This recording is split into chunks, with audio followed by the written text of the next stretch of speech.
네, 10분 전만 해도 여기에 앉아서 중얼거리고 있었어요. 쿵 하는 소리가 들려서 뭐가 폭발한 줄 알았는데 단유현 씨가 사라진 거예요.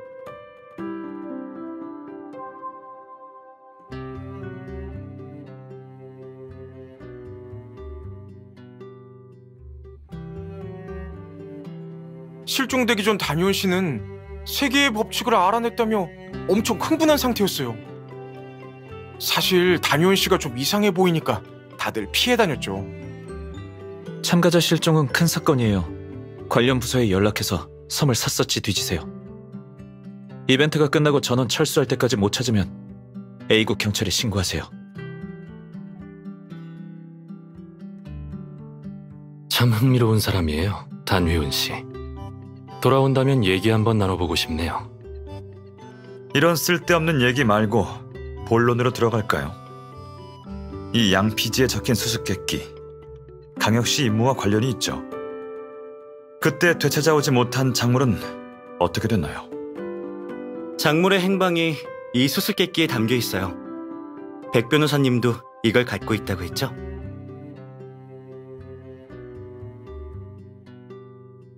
수수께끼뿐만이 아니에요. 석성도 주었어요. 윤 선생님, 이집트와 관련된 요소는 이것밖에 못 찾았어요. 윤 선생님 손에도 비슷한 게 있네요? 이 석상 외에 이시스의 펜던트도 있어요. 펜던트의 주인은 당시 강도단의 2인자일 가능성이 커요. 그러고 보니 최연이 임대환을 습격할 때 목걸이를 떨어뜨렸어요. 이 목걸이는 하연우가 임대환의 아버지를 살해하려 했다는 증거가 될 겁니다. 오는 길에 최연한테 물어보니 처음 섬에 갔을 때 땅을 파다가 찾은 거래요. 최연 씨, 그 동전 목걸이를 왜 당신이 가지고 있죠? 그건 하연우 씨께 아닌가요? 처음 노스타 섬에 왔을 때 땅을 파다가 찾은 거예요. 내가 부상을 입은 그 동굴에서요. 목걸이 말고도 다른 잡동사니들이 있는데 다 같은 상자 안에 넣어두었어요. 그때 황금 도난 사건 파일을 봤는데 보자마자 그 목걸이가 임대환 아버지를 살해한 흉기라는 걸 알았죠. 그래서 그걸 하연우가 가지고 있는 금지 물품을 반입한 증거와 맞바꾸려 했어요. 하연우 씨가 거절했나요? 네, 목걸이가 자기 거라는 증거가 어디 있냐며 거절했어요. 하연우는 똑똑해요. 그의 말대로 그게 하연우 거라는 증거가 없죠. 임대환이 매듭에서 찾아낸 표식은 강도단 것이지 하연우와 관련이 있다는 증거가 아니에요. 사실 목걸이를 엄 반장님에게 넘겨서 수사를 진행하려 했어요. 안 그러면... 잘 됐네요. 아저씨한테서 가져온 일기가 있는데 도움이 될 거예요. 일기에 하연우의 이름과 필체가 남아있어요. 그의 모든 소장품과 함께요. 그는 범행을 저지를 때마다 범행 과정과 함께 흉기의 일련 번호를 찍어서 일기에 기록했어요. 이게 바로 그의 자랑스러운 업적이었을 거예요. 전동희와의 통화에서도 이 일기가 언급됐어요. 나무 펜던트에 새겨진 17이 바로 임대환 아버지가 17번째 피해자란 뜻인가 보군요. 이제 하연우의 유죄를 입증할 증거는 모두 모은 것 같네요.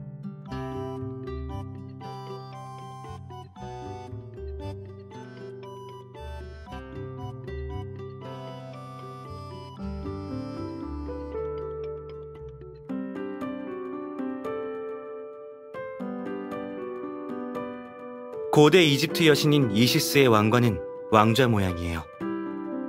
일부 공예품은 제작하기 쉽도록 왕좌의 모양을 L자형으로 만들기도 해요. 펜던트가 어딘가 온전해 보이지 않았는데 답은 여기에 있었군요. 그럼 이인자도 하연우에게 당한 거네요. 연인 사이였다는 게 사실 이인자의 짝사랑 아니었을까요? 하연우는 처음부터 그녀의 마음을 이용하려 한 거고요. 윤노아 씨, 최연이 발굴한 상자가 아직 있나요? 동전 목걸이 말고는 다 버렸대요. 억울하게 죽은 사람이 어디 양지원 씨뿐이겠어요. 하지만 그 일기와 동전 먹거리만 있으면 흉기를 확보하지 못하더라도 하연우의 죄를 물을 수 있습니다. 이제 보니 강도단의 내부는 하연우가 양지원의 마음을 이용해 꾸민 일이었네요. 하지만 양지원은 죽는 순간까지도 이 사실을 모른 채 하연우에게 가면의 행방에 대한 힌트를 알려줬죠. 가면이요? 그럼 그 행방불명된 황금이 사실은 황금 가면이라는 건가요?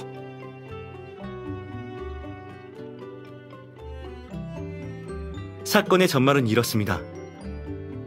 그때 도난당한 물건 중에는 이집트 박물관 소장품인 아누비스 황금 가면도 있었어요. 하연우가 털어놓은 황금의 행방은 그때 도난당했던 그 황금이 맞아요. 전체의 20에서 30%에 불과하다고 한 건 황금 가면을 돈으로 환산하면 그때 훔쳤던 황금보다 훨씬 값나가니까 그렇게 말한 거죠. 그래서 수수께끼의 출처가 사자에서였던 거군요.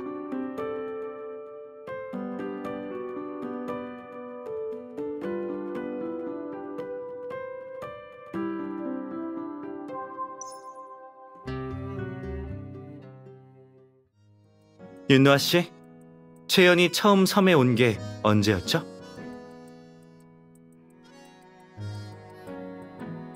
유신우 씨가 섬을 인수하기 3개월 전이요.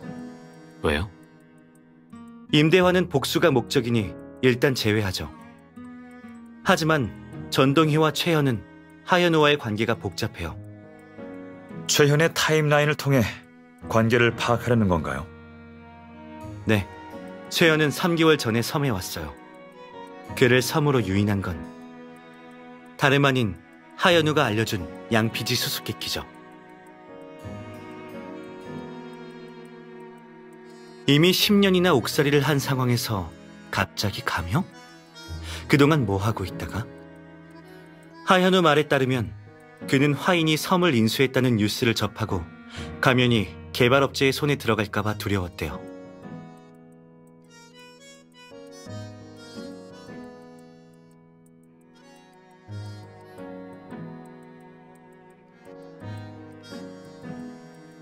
그 A구 경찰 때문이 아닐까요? 작년 말에 수수께끼가 적힌 양피지를 경매에 붙였잖아요. 누가 먼저 가면을 가져갈까봐 두려웠던 거죠. 다른 사람도 수수께끼를 풀지 못할 거란 보장은 없으니까요. 그래서 표면적으로는 하연우와 최연이 손을 잡은 거예요. 하지만 섬에서 하연우의 진짜 파트너는 전동희인 게 밝혀졌죠. 그는 단 한 번도 최현과 연락하지 않았어요. 최현은 뜬금없이 임대환과 충돌을 빚기도 했고요. 여기서 하연우와 최현의 관계가 틀어졌음을 알 수 있죠. 그러니까 최현은 하연우에게 복수하기 위해 간 거다. 최현이 총을 쏘기 전 임대환은 저와 황금의 위치에 대해 얘기하고 있었어요. 최현이 임대환을 경쟁자로 생각했을지도 모르죠. 하지만 최현이 갑자기 버려진 감옥에서 동굴로 간 건 어떻게 보세요, 윤노아 씨? 최연은 하연우에게 당한 줄 알고 몹시 화난 상태에서 감옥을 떠났어요. 최연 말로는 하연우에게 PTSD가 있었는데 자꾸 죽은 동료들 꿈을 꿨대요. 하연우는 섬에 가서 동료들을 달래려 제사를 지내려 했고 그 장소가 바로 동굴이었어요. 그래서 제가 봤을 땐 최현이 임대환을 하연우로 착각한 게 아닌가 싶어요. 일리가 있네요. 최현은 하연우에게 속은 줄 알고 분노한 나머지 이성을 잃고 총을 쏴버렸죠. 총성이 울리자 본인도 당황해서 차라리 다 끝내려 했는데 백 변호사에게 맞은 거고요. 최루탄이 아니었으면 도망치지 못했을 거예요. 그렇다면 임대환과 채연이 동시에 동굴에 나타난 건 우연이 아니네요. 하현우가 미리 짜놓은 각본이었어요.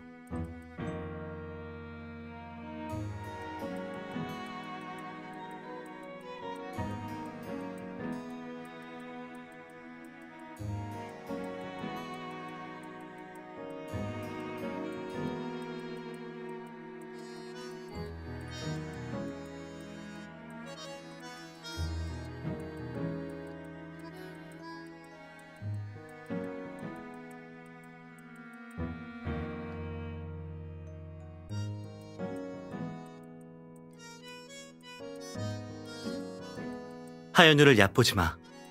그를 경찰에 넘기기 전까지 경기를 늦추면 안 돼.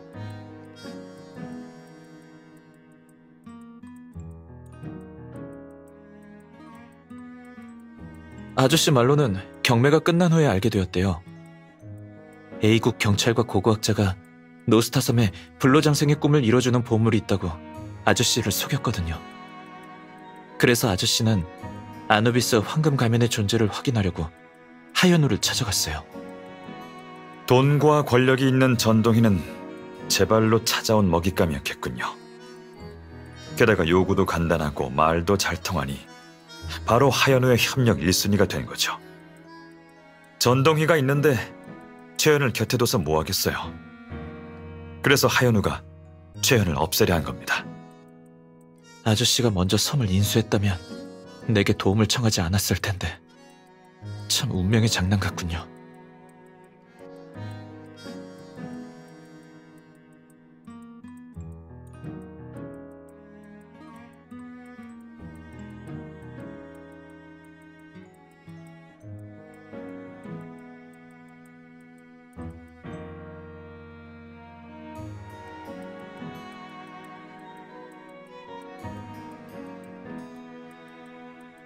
뛰는 놈 위에 나는 놈이 있죠. 애초에 최현은 뛰어봐야 하현우 손바닥 아니었어요.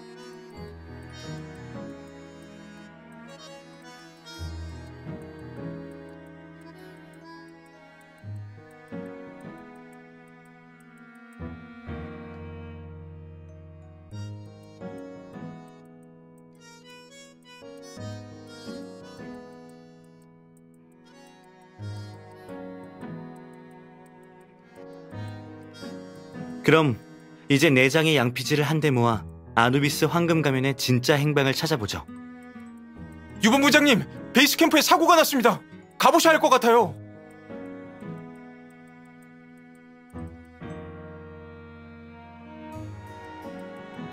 무슨 일이죠? 먼저 베이스 캠프로 이송된 임대환과 하현우가 몸싸움을 벌였습니다.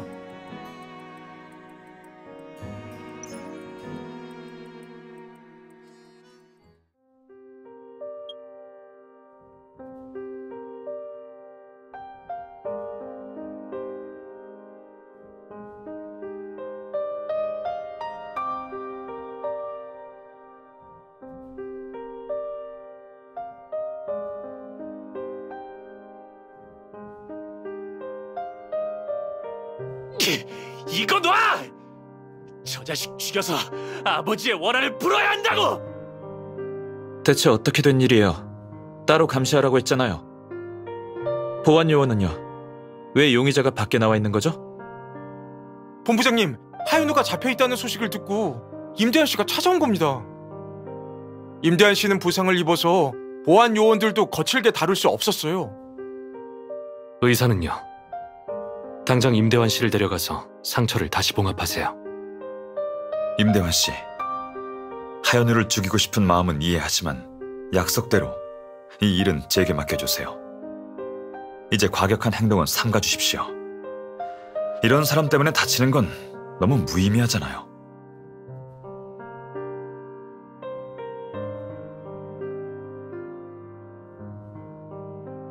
하현우, 내 가족과 많은 사람을 죽인 대가를 톡톡히 치르게 될 거야!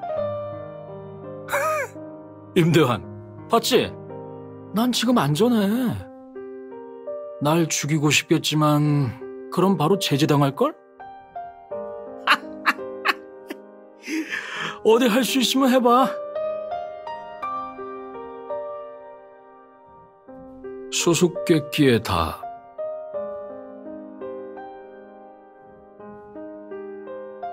황금 가면?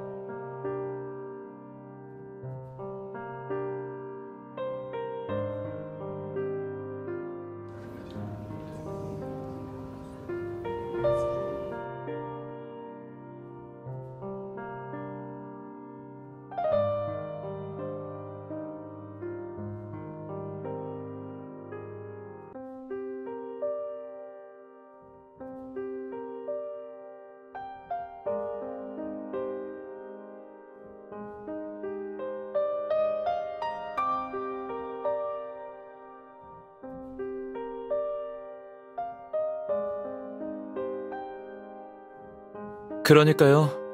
다음에는 참가자 선별 과정에 IQ 테스트를 추가해야겠어요? 저 수준으로 뭘 하겠다고.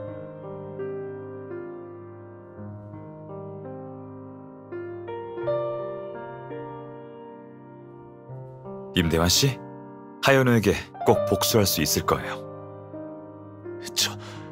정말요? 네, 확실한 증거를 확보했거든요. 그가 저지른 살인사건도 한둘이 아니고요. 임대환 씨 아버지는 이곳 노스타 섬에서 살해되었고 여긴 A국의 영토이기 때문에 A국에서 수사를 진행할 거예요. A국은 법이 엄하기로 유명하죠. 하현우는 영원히 여기에서 나오지 못할 거예요.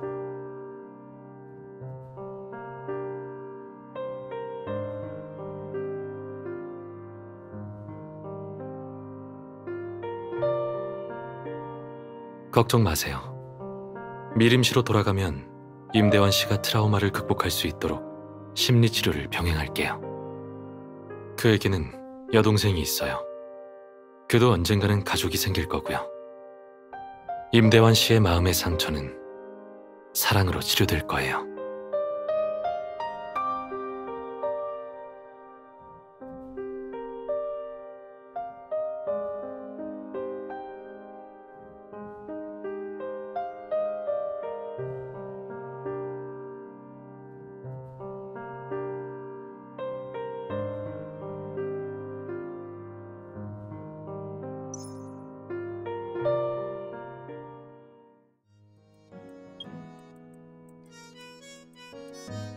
이 수수께끼들의 출처는 사자의 서지만 원문과 똑같지는 않아요.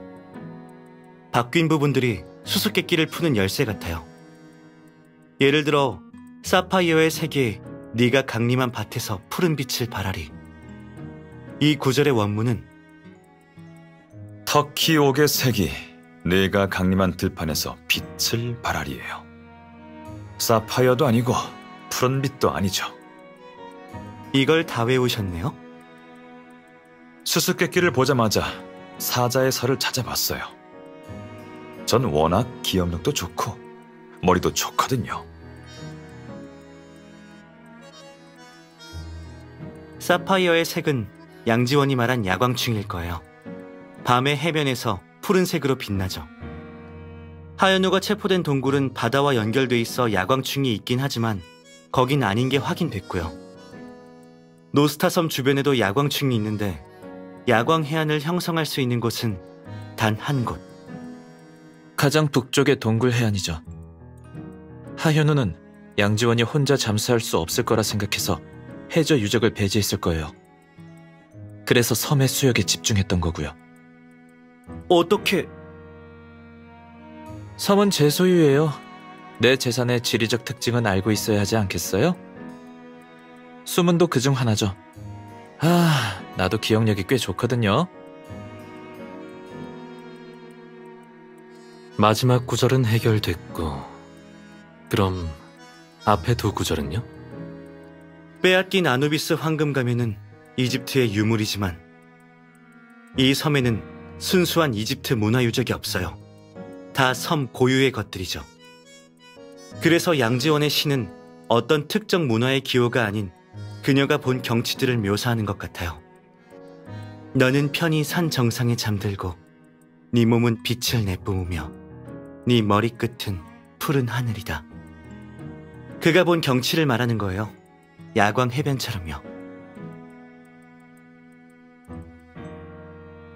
짐작 가는 게 있긴 한데 이따가 다른 수수께끼들이랑 같이 말할게. 그럼 이 구절을 말해보죠. 그는 은밀한 곳에서 나와 밤의 배로 향한다.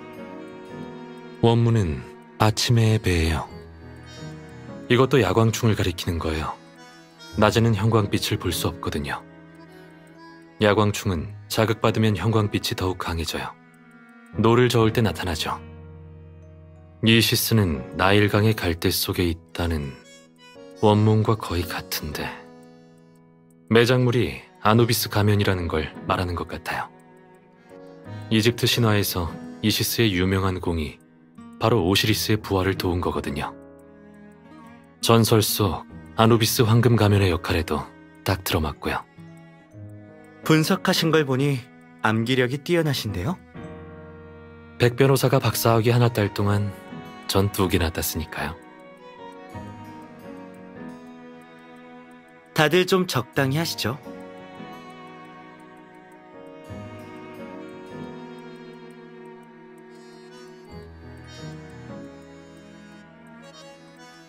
마하트의 깃털은 심장의 무게를 재는 데 쓰여요.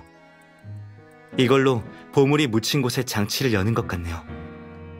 고대인들은 이런 장치를 많이 설치했어요. 무게가 균형을 이루면 작동하죠.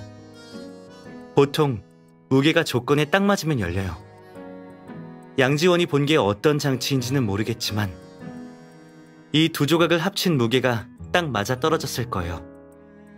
그럼 왜 한 조각은 양지원 근처에서 다른 한 조각은 신전에서 발견되었느냐?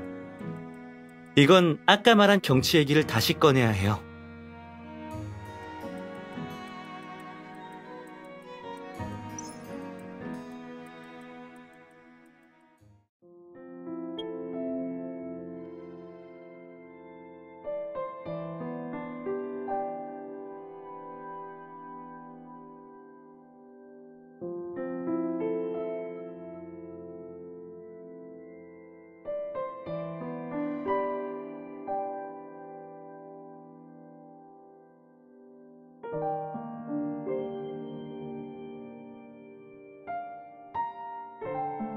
그래, 망령이 일어나 태양을 노래하네. 떠올라 빛나니 신들이 옆으로 뒹구네. 신기류가 나타났을 때의 경치와 비슷해. 바다의 빛과 일렁이는 기류. 그가 대낮에 걸으니 나는 어제고 오늘이고 또 내일이다. 이것도 신기루를 암시하지. 신기루는 보통 낮에 발생해. 그리고 신기루가 나타나면 시공간이 교차되는 느낌이야. 듣고 보니 갑자기 생각났어요. 난 그의 금빛 지팡이를 밝혔네. 아저씨가 명계의 신의 지팡이는 이제 없다고 하셨거든요. 혹시 지팡이와 관련 있는 게 아닐까요? 그런 것 같아요. 양지원이 신들의 왕, 만물의 왕으로 신기루를 묘사한 건 그가 본 신기루가 신상과 비슷했기 때문이죠. 그리고 노스타 섬의 서쪽, 편히 산 정상에 잠든 유적이 바로 명계의 신 신전이고요. 유신우 씨, 지리 정보를 외우셨죠? 노스타 섬의 지팡이와 관련된 명소가 있나요? 네, 딱 야광바다 경치가 보이는 동굴 해변이요. 그 동굴에 있는 제단 유적 위에 바로 지팡이 모양의 조각상이 있어요.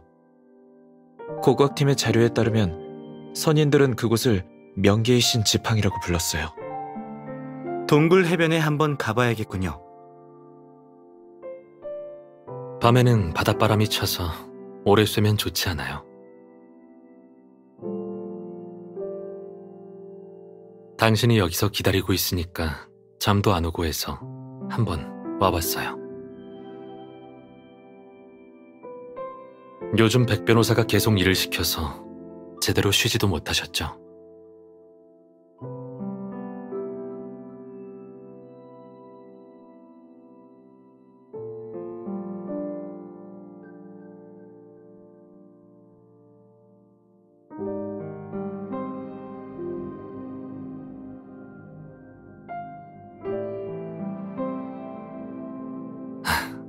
항상 남 걱정만 하네요. 유신우 씨도 정말 고생이 많다고 생각하시죠?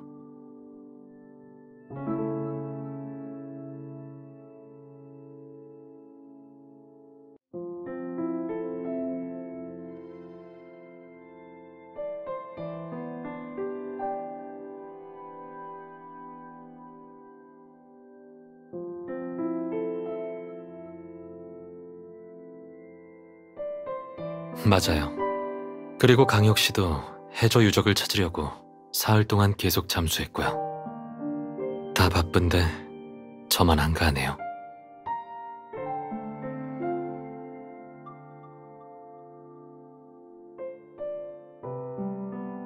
그럼 한가한 둘이 같이 해돋이나 감상할까요? 정말 오랜만에 단 둘이서. 누나, 해변에서 뭐해요?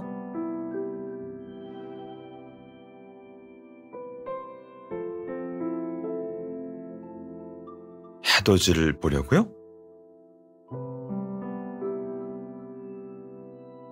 네, 모두 처리했습니다. 그럼요. 화인의 A국 지사 주가가 A국 경제에 영향을 미칠 정도인데 당연히 내 체면을 세워줘야죠. 법률 문서도 다 해결됐어요. 우리나라 영해에 도착하면 강혁 씨가 연락해둔 사람이 처리할 겁니다.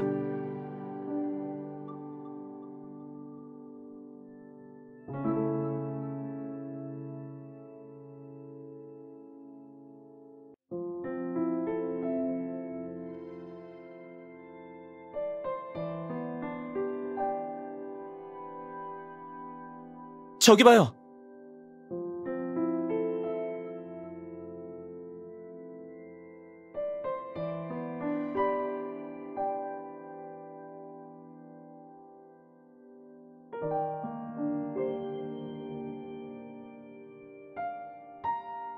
설마 신기루? 신전에 있는 조각상과 똑같아요. 신에 대한 선인들의 믿음이 바로 자연에 대한 경외감이죠. 천지를 아우르는 힘만이 신의 기적이라 할 수 있어요.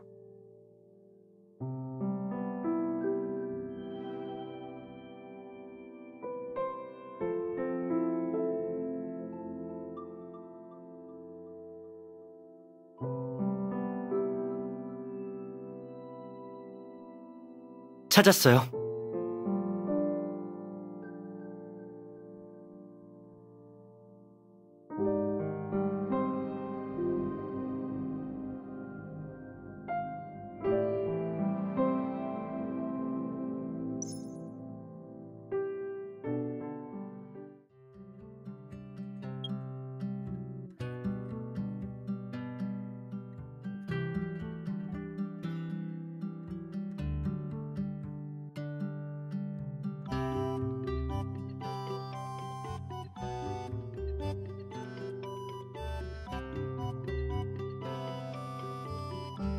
유신우 씨, 무슨 일이에요? A국 세관이 어떻게 황금 가면에 대해 알게 된 거죠? 그 사기꾼 경찰이 제가 보물찾기 이벤트를 연 걸 알고 섬에 귀한 예술품이 있다는 소문을 낸 것 같아요. 이 계기로 윗선에 잘 보여 승진하려는 속셈이겠죠. 시간을 좀 끌어주세요. 제가 부서에 연락해 외교적으로 압박을 가할 테니. 뭐 이런 일 가지고 야단법석을 떠세요? 좋은 수라도 있나 봐요? 유신우 씨, 혹시 크루즈에 스월터 왕국이나 다른 나라 국기가 있나요? 있어요. 그럼 국기를 달고 세관 직원을 제 방으로 데려오세요. A국은 스월터 왕국의 연방 회원국이에요. 스월터 왕국 왕실 회원은 개인 소지품을 검사를 안 받아요. 외국에서 몇 년 살면 귀족 친척도 알게 되더라고요. 제 명의를 걸고 황금 가면을 지키겠습니다. 마이 레이디.